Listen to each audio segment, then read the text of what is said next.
राज्यस्तरीय पशुवैद्यकीय दवाखाना रिद्धपूर तालुका मोर्शी जिल्हा अमरावती अंतर्गत सिद्ध बाल हनुमान संस्थान नबीपूर दाभेरी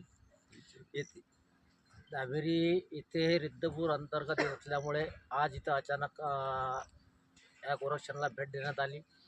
भेट दिल्यानंतर येथील महंत माधवदास महाराज यांची भेट झाली.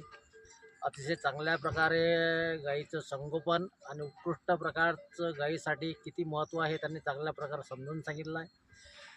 महाराष्ट्र शासनाच्या वतीनं गोरक्षणला 25 लाखाची मदत मंजूर झालेली आहे.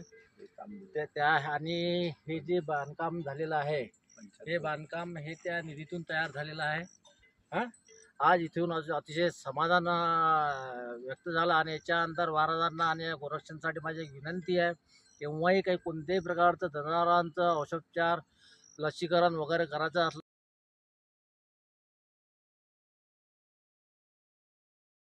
राज्यस्तरीय पशुवैद्यकीय दवाखाना अंतर्गत मी नरेंद्र तुळशीराव वानकडे, सहाय्यक पशुधन विकास अधिकारी रिद्धपूर तालुका मोर्शी जिल्हा अमरावती, तसेच आयुष धनराज ढगे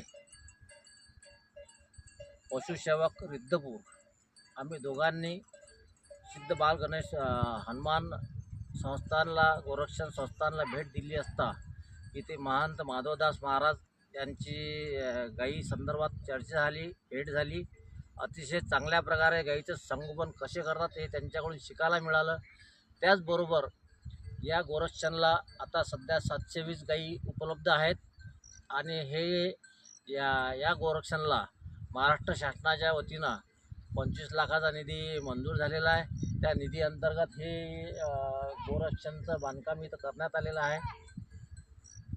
महाराजांनी अतिशय चांगल्या आणि राज्यस्तरीय पशुवैद्यकीय दवाखाना रिद्धपूर अंतर्गत या गोरक्षणला पशु उपचार लसीकरण वगैरे ज्या काही तांत्रिक सेवा देण्यात येईल त्यासाठी मी सदैव तयार राहील. धन्यवाद.